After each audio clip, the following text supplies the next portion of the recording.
Selamat malam rekan-rekan sekalian, perkenalkan nama saya Sansela Ramadhan Batubara dengan NIM 2024 01014447 dari Fakultas Ekonomi Bisnis Universitas Esa Unggul.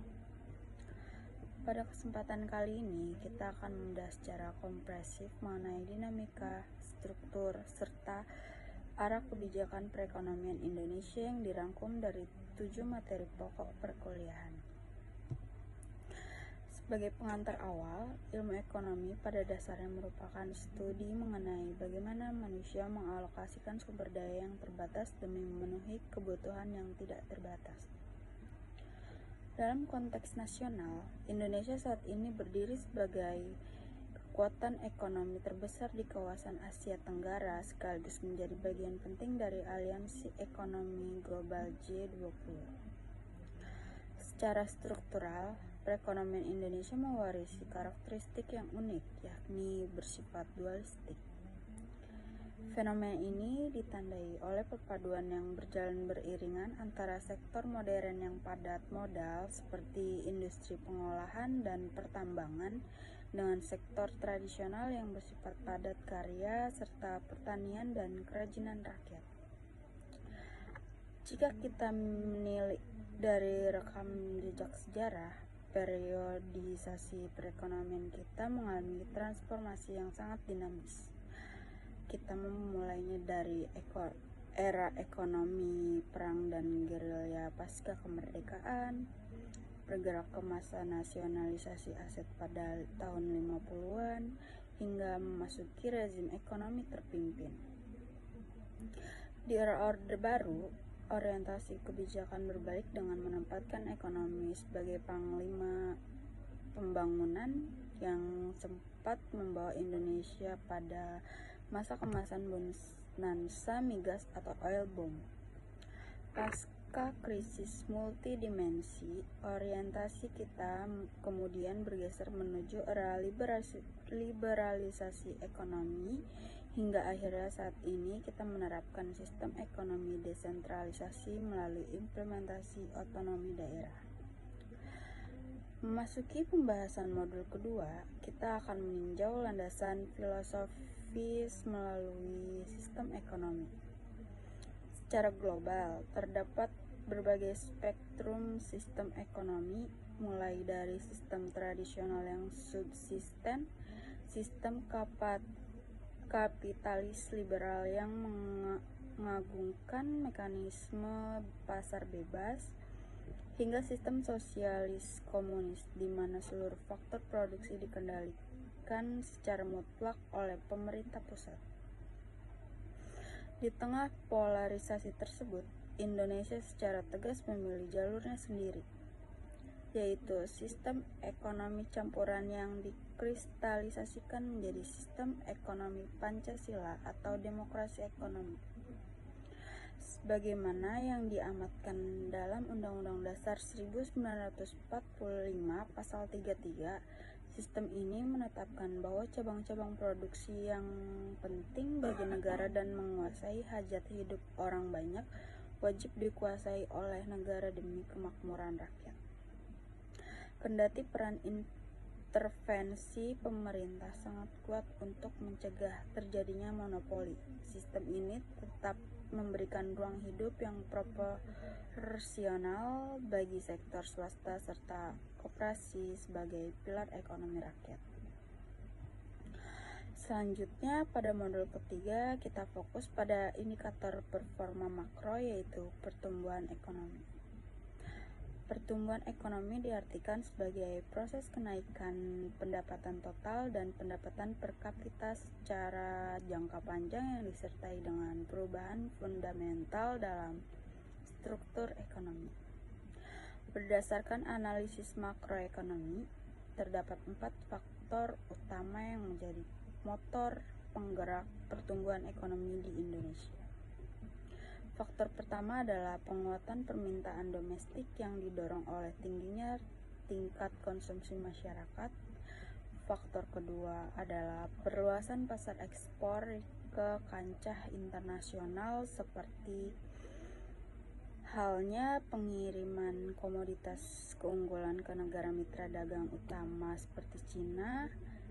Dan faktor ketiga adalah kebijakan substitusi impor, sebuah strategi manufaktur dalam negeri seperti yang dipelopori oleh industri otomotif nasional untuk merakit produk lokal guna untuk menghemat devisa negara. Terakhir, faktor keempat adalah transfer teknologi yang terjadi secara simultan, memulai masuknya investasi asing langsung. Hubungan ini bersifat kausalitas di mana pembangunan ekonomi akan mengakselerasi pertumbuhan dan pertumbuhan yang stabil akan memperlancar proses pembangunan nasional.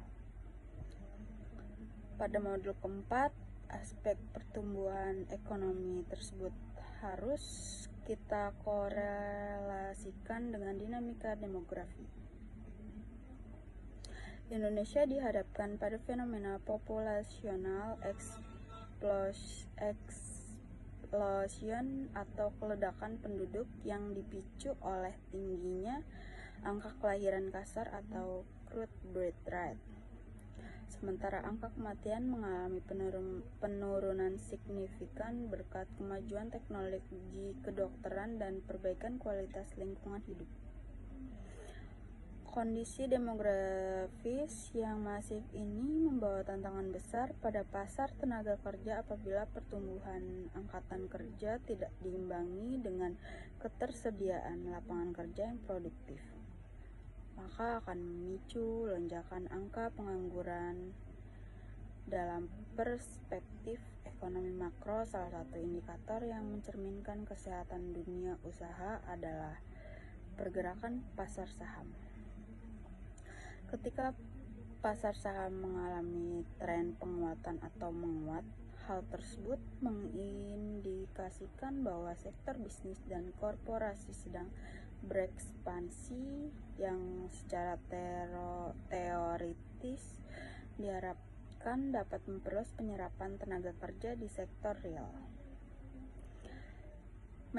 Menyambung tantangan kependudukan tersebut, modul kelima menggarisbawahi pentingnya konsep ketahanan pangan yang bertumpu pada sektor pertanian.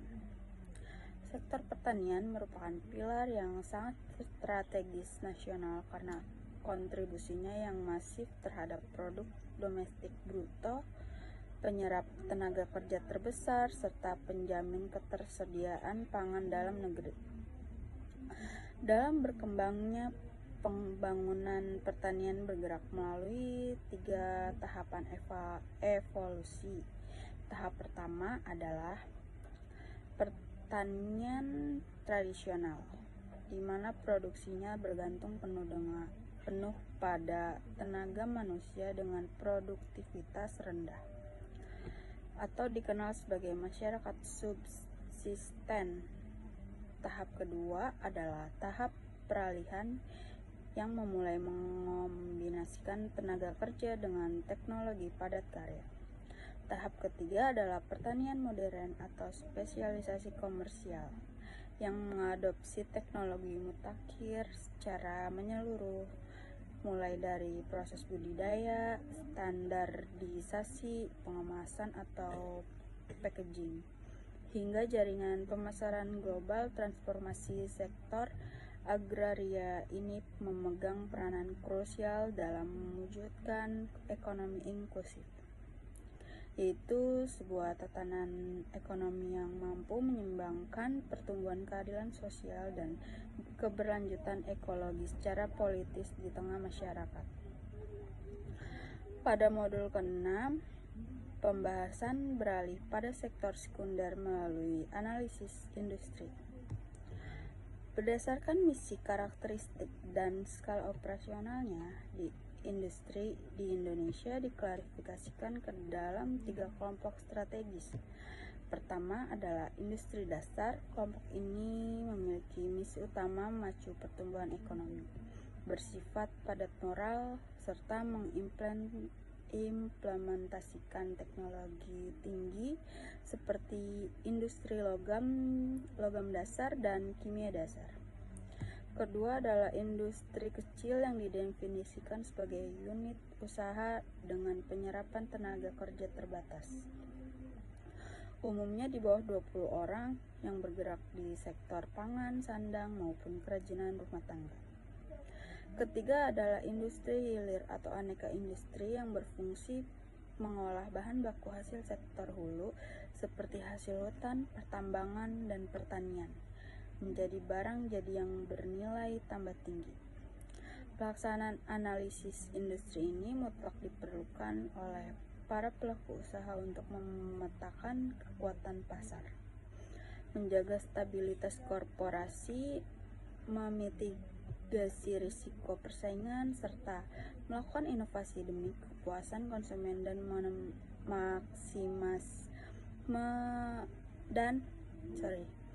dan maksimisasi keuntungan.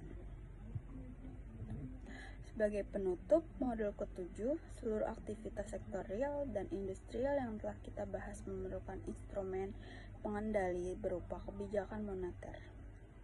Kebijakan ini merupakan otoritas penuh dari Bank Sentral, dalam hal ini Bank Indonesia, untuk mengontrol jumlah uang yang beredar dan mengatur tingkat suku bunga demi menjaga stabilitas ekonomi makro.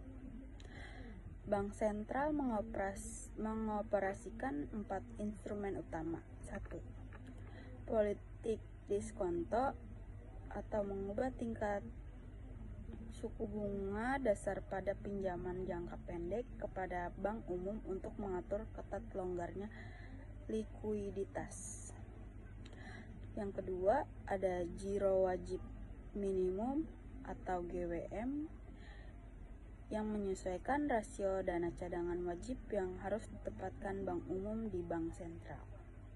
Yang ketiga, ada operasi pasar terbuka atau OPT yang melakukan aktivitas jual beli surat berharga seperti sertifikat Bank Indonesia untuk menyerap atau menambah likuiditas di pasar uang. Yang keempat, politik kredit selektif yang mengawasi dan membatasi penyaluran kredit perbankan agar berjalan secara efektif dan tidak memicu inflasi. Secara transmisi, kebijakan moneter ini pertama-tama akan mempengaruhi stabilitas sektor perbankan dan keuangan yang kemudian pengaruhnya ditransfer ke sektor real guna menjaga kesempatan kerja, stabilitas harga barang, serta keseimbangan neraca pembayaran internasional.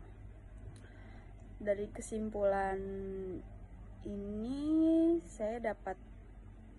kita pahami bahwa ketujuh aspek ini mulai dari sejarah, sistem ekonomi, pertumbuhan, ketenaga kerjaan, ketahanan pangan, struktur industri, hingga kebijakan moneter merupakan satu kesatuan ekosistem yang saling mengingat dalam menentukan arahan pembangunan ekonomi nasional. Demikian pemaparan rangkuman komprehensif mengenai perekonomian Indonesia dari sesi pertama hingga ke-7. Semoga penjelasan ini dapat memberikan perspektif akademis yang jelas dan bermanfaat bagi kita semua. Terima kasih atas perhatian Anda. Selamat malam.